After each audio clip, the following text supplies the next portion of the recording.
Entonces tenemos los objetivos: conocer la definición de gerontología, conocer los alcances de la geriatría, revisar la fisiología del envejecimiento normal, conocer las características del envejecimiento y enunciar los principales síndromes geriátricos. Dice: masculino de 68 años, quien comenta que desde hace aproximadamente un año ha sufrido caídas de su propia altura. En la última ocasión el paciente presentó fractura de cadera que requirió tratamiento quirúrgico. Seguramente fue una transocantérica, ¿verdad? En esta ocasión es traído por presentar una lesión en región sacra. Signos vitales totales 160, frecuencia cardíaca 80, respiratoria de 20, temperatura de 37 grados, con lesión eritematosa en región sacra que no palidece al ser presionada, con hipotrofia muscular generalizada y fuerza igualmente disminuida. No es capaz de sostenerse en pie. El mini mental de Folsey reporta 18 puntos. Y con relación al caso, conteste la siguiente pregunta. O las siguientes preguntas. ¿Qué tiene el paciente? Envejecimiento primario, envejecimiento secundario, envejecimiento terciario, envejecimiento o envejecimiento programado fisiológico. ¿Qué dicen ustedes?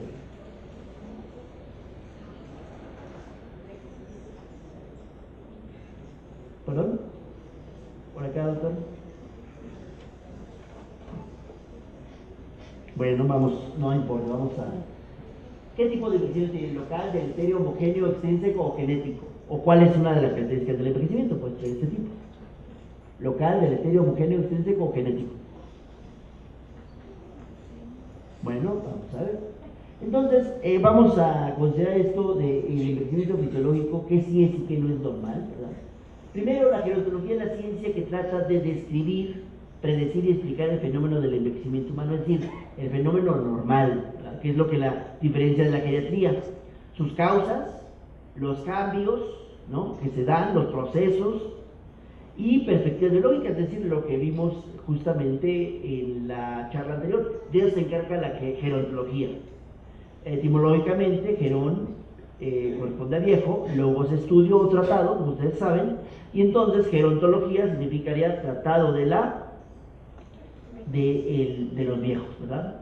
Y gerontocracia, pues es el gobierno de los viejos, y es lo que normalmente culturas anteriores, culturas pasadas, privilegiaban. Es decir, los viejos tenían que tener los mejores puestos siempre, ¿verdad? La historia de la gerontología está marcada por varios hitos, como por ejemplo el hito de Meshnikov, o sea, Michel Elie Meshnikov, que es quien crea o acuña, ¿verdad?, el concepto. La geriatría, que tuvo varias aportaciones de Nasher, ¿verdad? Y la geriatría moderna, donde la doctora Marjorie Warren, ¿verdad?, tiene una importancia crucial. Los principios de la gerontología parten de que la vejez no es una enfermedad. Eso es un factor de riesgo, el principal, pero no es una enfermedad. Se requiere diagnóstico exacto, ¿no?, en los pacientes que tienen alteraciones geriátricas. Hay muchas enfermedades de la vejez que son curables, o sea, no caer en ese pesimismo de, bueno, ya no se puede hacer nada. Siempre hay que buscar una enfermedad que sea potencialmente curable o una enfermedad que sea tratable, ¿verdad? Y el reposo injustificado puede ser peligroso. Esos son los postulados originales, ¿verdad?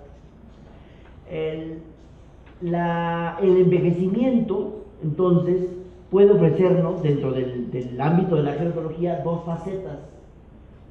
La faceta cuantitativa, es decir, prolongar la vida a toda costa, y la faceta cualitativa, que es la que se privilegia o es la que ha cobrado mayor importancia, es decir, mejorar la calidad de vida de las personas mayores, ¿no? El envejecimiento ya lo definimos. Esta es otra definición, ¿verdad? Esta definición es de la Asociación Mexicana de Gerontología. Es un proceso fisiológico del envejecimiento que comienza con la concepción y ocasiona cambios en las características de las especies durante todo el ciclo de vida. Esos cambios producen limitación de la adaptabilidad. Si se dan cuenta, aquí las palabras importan. No dice se pierde la adaptación, se dice disminuye la adaptabilidad. Es decir, el paciente disminuye su adaptabilidad, pero puede todavía adaptarse. Esto es muy importante, ¿por qué? Porque en la enfermedad es cuando se pierde esta adaptación. Los factores que influyen en el envejecimiento pues, son genéticos y ambientales, como ya dijimos, ¿no? Y los ritmos a los que se presentan estos cambios no son iguales. De tal forma que estas son las características del envejecimiento. El envejecimiento es un proceso universal, es decir, todos, ¿no? Todos vamos a pasar por ahí. Irreversible, no se puede dar marcha atrás. Lo que intentan las terapias, como las que dijimos, es enlentecerlo, ralentizarlo. Heterogéneo e individual, ¿verdad? Es decir, cada quien envejece a su manera, de acuerdo a su genética y a su ambiente. Deletérea, es decir, no es algo que sume en general, ¿no? Es algo que más bien lleva a una disminución de la función. Y a veces, si no se hace lo apropiado, a pérdida de la función. Y es intrínseco, es decir, sí puede modificarse, pero no puede evitarse por factores externos.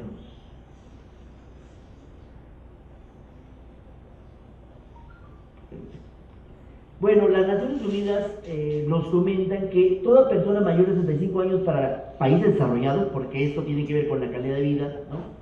Y 60 años para los países de desarrollo, se consideran viejos. Esta es la definición de viejo. En México, bajo una concepción más de tipo de índole político, ¿verdad? Se emplea también el término adulto mayor. Pero el término viejo es correcto y es apropiado. En países en vías de desarrollo, 60 años, en países desarrollados, 75 años. La OMS habla además de que los pacientes de 60 a 74 años tienen edad avanzada, 75 a 90 años son ancianos y mayores a 90 años son grandes longevos.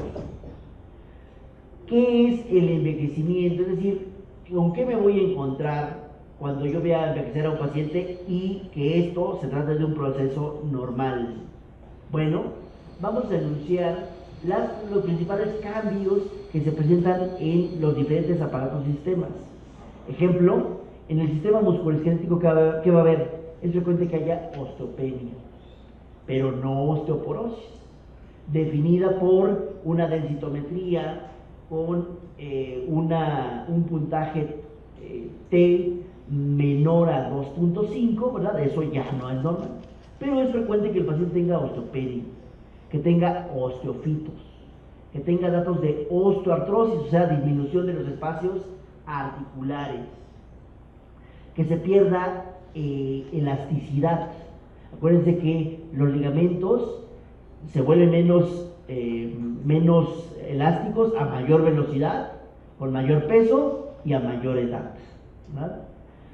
También el músculo esquelético pierde masa y se puede perder fuerza. La grasa se redistribuye, ¿verdad? Y es frecuente que haya más grasa abdominal. ¿Esto por qué dijimos que se presentaba? Por disminución de la hormona del crecimiento, ¿verdad? A nivel del sistema nervioso, bueno, va a haber disminución del volumen cerebral. Y esto no necesariamente se tiene que traducir en una alteración notable o en una falta de adaptación. Ustedes saben que muchos de los pacientes adultos mayores van a tener formas de compensar, ¿no? Dicen, se me olvidan mucho las cosas, pero lo que realmente es importante, no lo olvidan.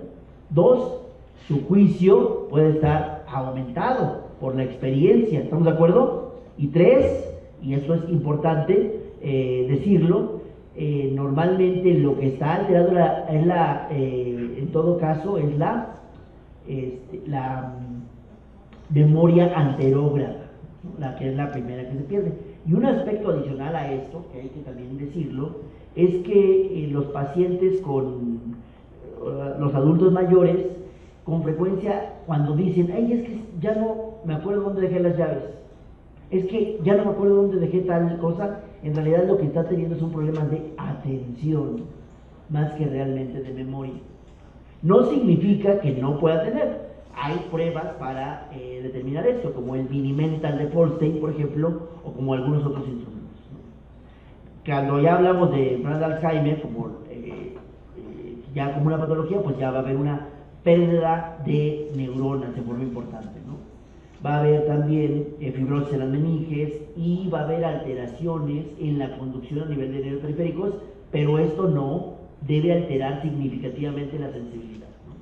En el sistema endocrino vamos a tener que los niveles de estrógenos, testosterona y hormonas del crecimiento disminuyen. Por eso ese cuerpo, por ejemplo, de los hombres como más ginecoide, ¿no?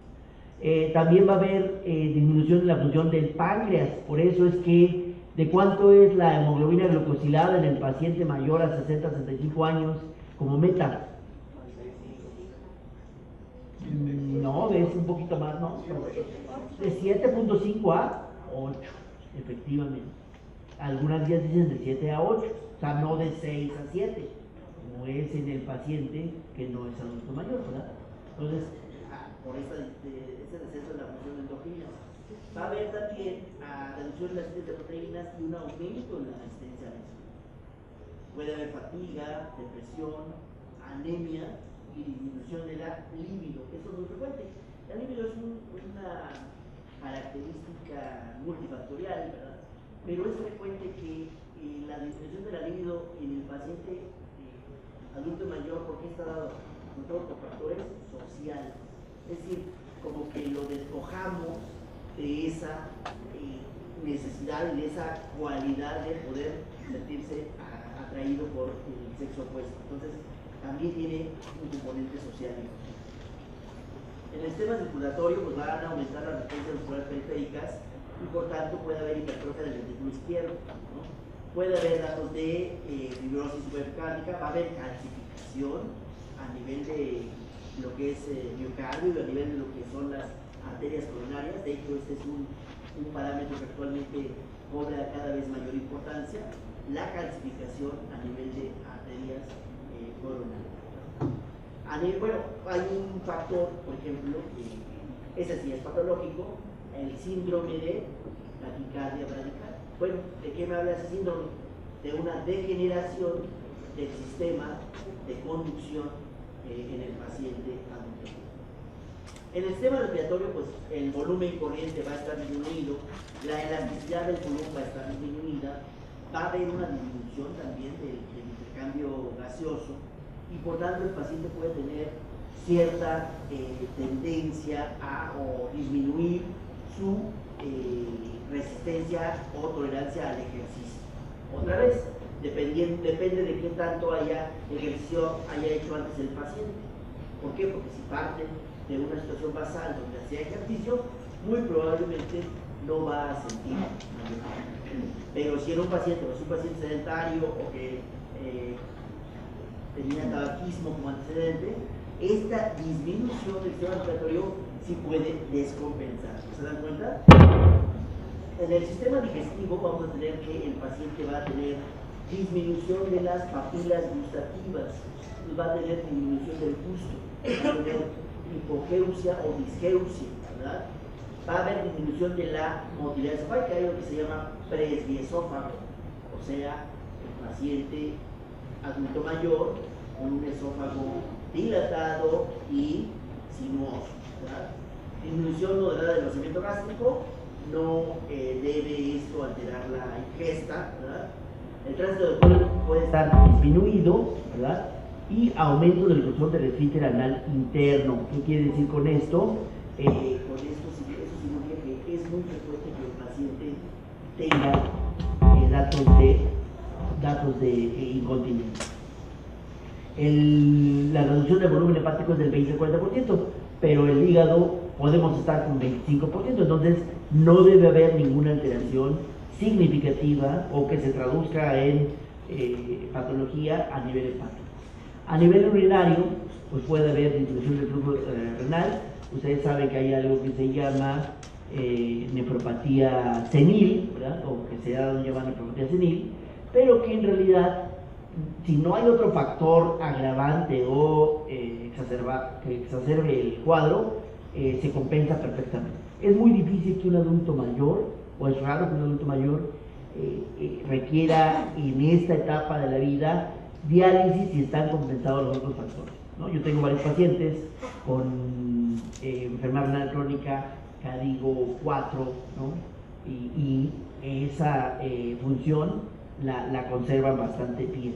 Entre otras cosas porque está disminuida la masa muscular, como ustedes saben, ¿no? En el sistema reproductor va a haber una disminución de la espermatogénesis, ¿verdad?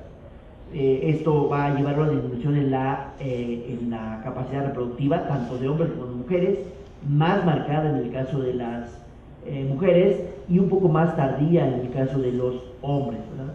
Va a haber atrofia de vulva y del epitelio general genital, por tanto va a haber dispareunia con mucha frecuencia. La mujer tiene que entender que, bueno, existe la posibilidad de aplicar estrógenos locales y que además debe el proceso de la relación sexual, pues debe, evidentemente ella tiene que estar mucho más excitada para poder contrarrestar esta resequedad, ¿no? A nivel de piel, tejido conjuntivo, va a haber disminución de la irrigación sanguínea, va a haber pérdida de colágeno, ¿verdad? La piel se torna seca, muy frágil, ¿no? ¿Cómo se llama esta entidad? Púrpura simple, ¿no? Paciente tiene, pues, especies de moretones o quimosis, en realidad son pequeños sangrados por la fragilidad capilar, ¿no? Y eso se conoce como púrpura simple en el paciente geriátrico. Y aumenta obviamente el riesgo de neoplasias. Las neoplasias que vamos a ver en el paciente son, en orden de frecuencia, cáncer vasocelular, epidermoide y melanoma. A nivel inmunológico, como dijimos, va a haber aumento de ciertas, por ejemplo, los linfocitos B van a tener una proliferación policlonal, en cambio los linfocitos T van a tener una disminución en su función. También va a haber una disminución de la fagocitosis, pero esta no debe ser tan significativa como para predisponer necesariamente a infección. Normalmente se compensa el paciente bastante bien. Y bueno, esto es en lo que se refiere a lo que conocemos como envejecimiento normal o fisiológico. Ahora vamos a hablar un poco de la epidemiología, ¿no? Y para esto, que este tema ya lo que viene, lo vamos a ver con detalle en cada uno de los subtemas o de las sesiones que veremos consecutivamente de aquí a diciembre, ¿verdad? Pero es importante como mencionar o enunciar algunos de los conceptos más importantes. Como por ejemplo, el cambio demográfico que hemos tenido y que sigue hasta la fecha. Somos un país que ha tendido al envejecimiento. Actualmente nos consideramos un país de edad media, ¿verdad? Pero con tendencia al envejecimiento, ¿sí?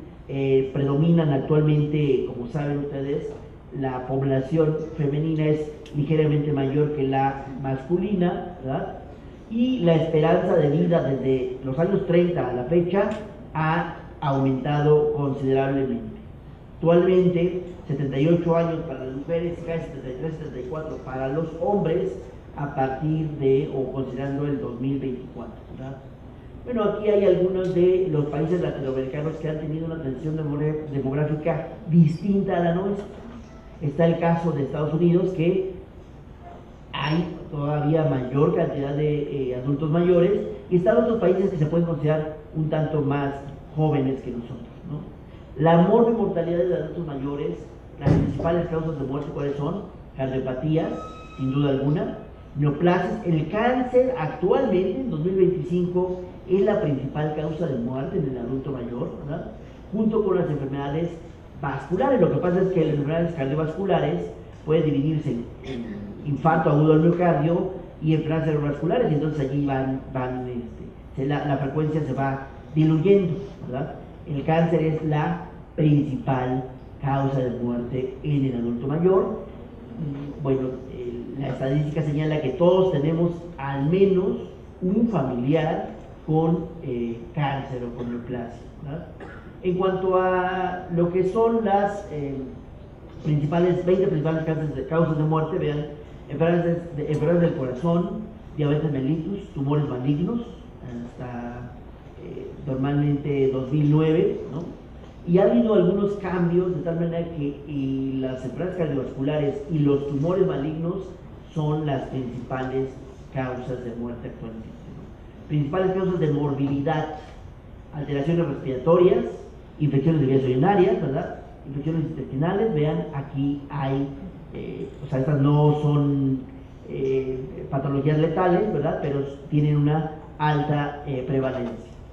Mortalidad de adultos mayores. Entonces, en el paciente geriátrico, además, hay que considerar como causas de mortalidad el síndrome de inmovilidad, las caídas y la incontinencia urinaria. Y de morbilidad, el deterioro deterioro cognitivo y el estado confusional, ¿no? Llamado delirio, que es muy frecuente en el paciente hospitalizado. Y finalmente, considerando estos aspectos, ¿verdad?, vean cómo en 70 años o más la discapacidad aumenta considerablemente, ¿verdad?, en el paciente adulto mayor. Después de los 70, la discapacidad es un problema muy importante. En cuanto a la valoración del paciente, la valoración geriátrica integral, bueno, primero hay que definir al paciente geriátrico, ¿no?, como aquel, o sea, no todo paciente adulto mayor es geriátrico, estrictamente hablando. De acuerdo a la OMS y a la Academia Mexicana de Geriatría, el paciente geriátrico es aquel que tiene más de 35 años o que tiene una edad avanzada y presenta al menos 3 de estas características. Más de 35 años, pluripatología, presencia de uno o más síndromes geriátricos, consumo de 3 o más medicamentos, limitaciones funcionales, problemas sociales o aparición de una enfermedad aguda, ¿no? Los síndromes geriátricos solo los enunciamos, no los vamos a ver porque en su momento hablaremos de cada uno de ellos.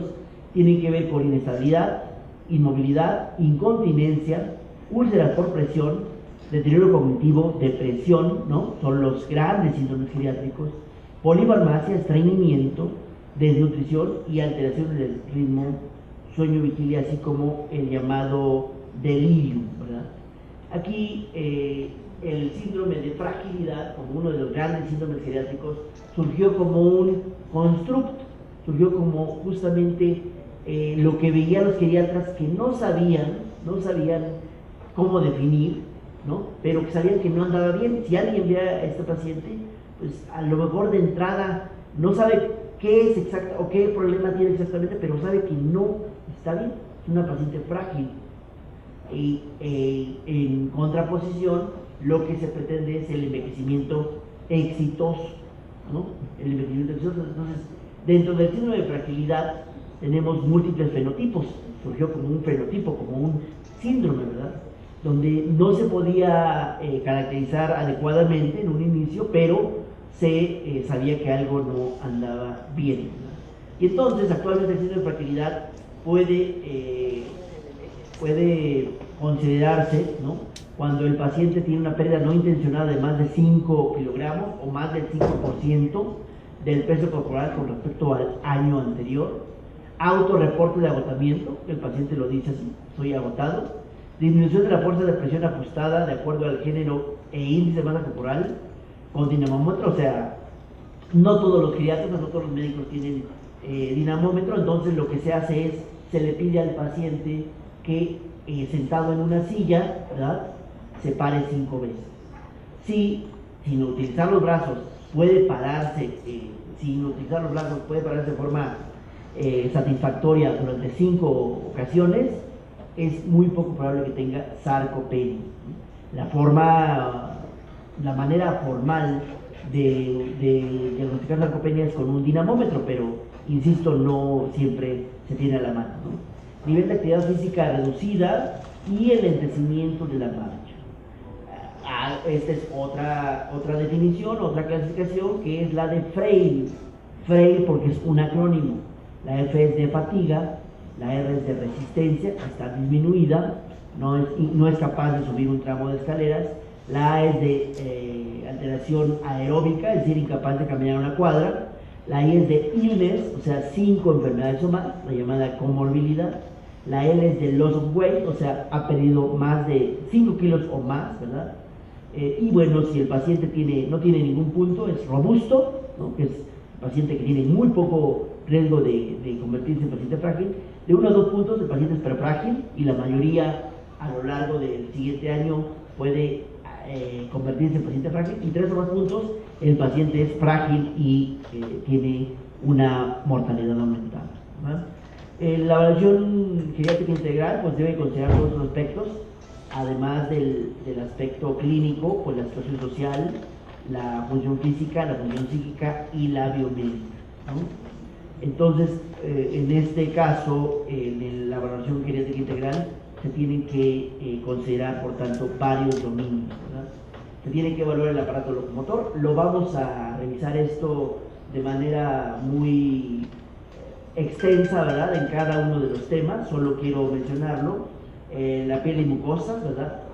Se tiene que descartar síndrome de inmovilidad y la posibilidad de que el paciente tenga úlceras por presión, ¿no? Es la clasificación de las úlceras por presión. Estado o grado 1, eritema. Grado 2, hay pérdida parcial de la piel. Grado 3, hay pérdida total. Y grado 4, hay necrosis. Estas son las escalas para ver tanto equilibrio, ¿verdad? Tinetti para equilibrio y Tinetti para la marcha. Vamos a ver, hay una charla que se llama escalas y vamos ahí a hablar de todas esas escalas, solo las menciono. A nivel cardiovascular tenemos que tener clara la presencia de hipertensión o de hipotensión ortostática, que es hasta 5 veces más frecuente en el paciente geriátrico. El sistema respiratorio, pues vamos a considerar si el paciente tiene disnea en reposo o si es una disnea acompañada de hipoxemia, ¿verdad? A nivel del aparato digestivo hay que considerar siempre que estas alteraciones no estén alterando o obstaculizando la capacidad de ingesta del paciente. A nivel renal hay que considerar que es normal que haya una disminución de la función renal, pero se tiene que mantener de tal manera que no impacte la calidad de vida, ¿no? La fórmula de Cocob la utilizamos actualmente, pero utilizamos más el CKD, que lo vamos a ver también, para establecer la función renal, ¿verdad? En cuanto al IMC, bueno, habíamos dicho normalmente el IMC nos ayuda bastante a establecer la presencia de adiposidad, ¿verdad? Pero la circunferencia abdominal y con mayor precisión el índice cintura-cadera me permite establecer la presencia de adiposidad, ¿no? Entonces, en un paciente porque aquí eso es distinto, ¿verdad? En un paciente con IMC menor a 22 hay un factor de riesgo para sarcopenia, ¿verdad? Si un paciente tiene una circunferencia de pantorrilla menor a 31 o una albúmina menor a 3.5 o una transferrina menor a 200 miligramos por cilitro, hay que considerar que puede estar desnutrido y que tiene mayor riesgo para sarcopenia, ¿sí? En cuanto a bueno, este es una escala mini nutritional assessment, se llama, y es para valorar el estado nutricional del paciente. Lo vamos a ver también.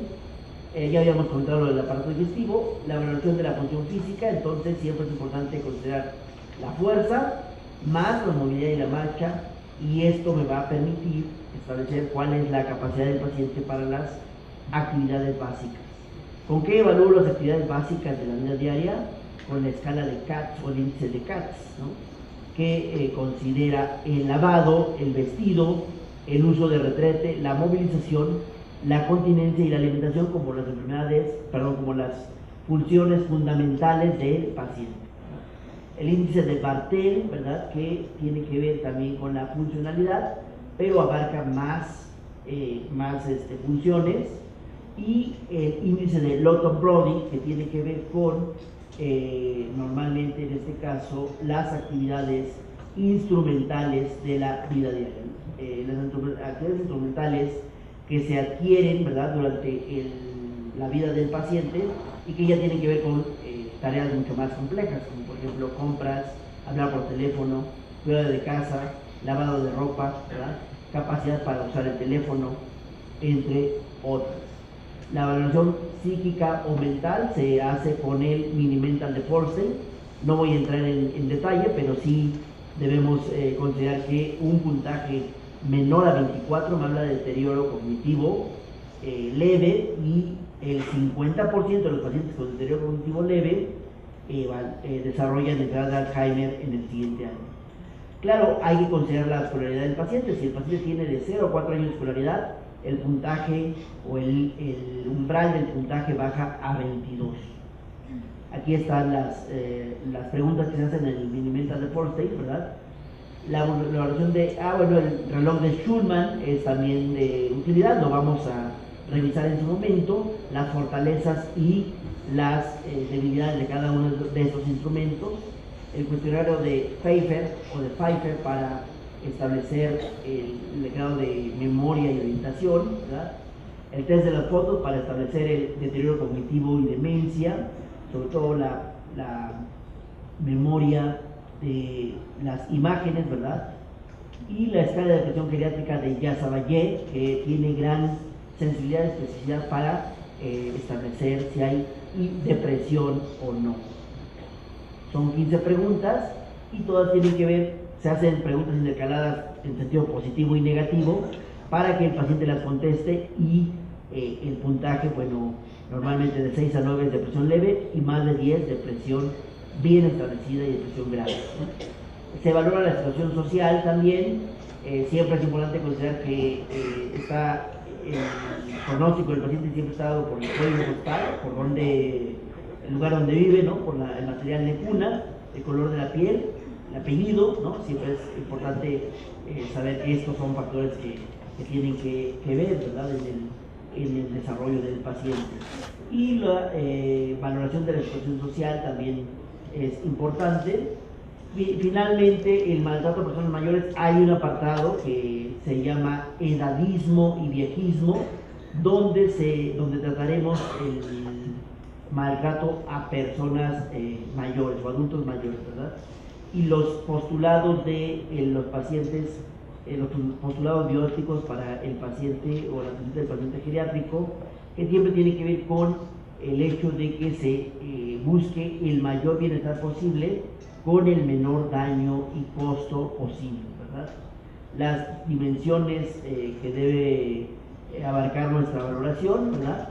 Y las posturas filosóficas y bióticas en geriatría, ¿no? Cómo puede ser considerado el adulto mayor dependiendo de la sociedad en la que viva. Actualmente lo que se privilegia es la autonomía y la dignidad humana por encima de la productividad. La calidad de vida es importantísima en el paciente geriátrico, ¿verdad? Y finalmente, aunque esto no está completamente legislado en nuestro país, pues sí se recomienda evitar el ensañamiento o encarnecimiento terapéutico y la posibilidad de cuidados paliativos o cuidados mínimos en aquellos pacientes terminales. Terminamos con las preguntas. Masculino de 68 años de edad, quien comenta que desde hace aproximadamente un año ha sufrido caídas de su propia altura. En la última ocasión el paciente presentó fractura de cadera que requirió tratamiento quirúrgico. En esta ocasión es traído por presentar una lesión en la región sacra, con signos vitales con TEA de 160, frecuencia cardíaca de 80, respiratoria de 20 y temperatura de 37 grados. Con lesión en eritematosa en región sacra que no palidece al ser presionada, con hipotrofia muscular generalizada y fuerza igualmente disminuida. No es capaz de sostenerse en pie, Mini Mental de Forsyth de 18 puntos. Con relación al caso, contesten las siguientes preguntas. El paciente presenta ¿qué tipo de envejecimiento? Es un envejecimiento patológico, ¿estamos de acuerdo? Por tanto, es un envejecimiento secundario. Es una de las características del envejecimiento local, hereditario, homogéneo o extrínseco. Es deleterio, o sea, va hacia la disminución de la función. Por su edad, este paciente es, tiene una edad de 68 años, ¿cómo lo catalogaríamos? Por las características descritas, el paciente presenta una escala grado 1, ¿verdad? No desaparece, es el tema que no desaparece. La interpretación del puntaje obtenido en el Minimental de Forstein es compatible con 18, ¿no? Deterioro. Y 65 años, diabético, hipertenso, de varios años de diagnóstico, quien presenta alteraciones de la memoria en los últimos meses, por lo que ha condicionado que salga menos a la calle. Al interrogatorio, el familiar le comenta que el deterioro cognitivo del paciente se ha presentado de manera escalonada, como por etapas o temporadas. Este dato le hace sospechar que la causa de la demencia es... lo vamos a ver, ¿verdad? Lo dije muy rápido porque ahorita el tiempo nos obligaba a ir así, pero vamos a ver demencia, vamos a ver deterioro cognitivo leve y deterioro cognitivo mayor, ¿verdad? Ahora así se le llama la demencia, y vamos a ver que la que se presenta de forma escalonada, porque tiene que ver con los diferentes impactos que va a sufrir el paciente, es la demencia vascular. El tipo de memoria que usted espera que esté más afectado en este paciente es, la primera que se pierde, ¿cuál dijimos que era? Y sería todo. Muchas gracias.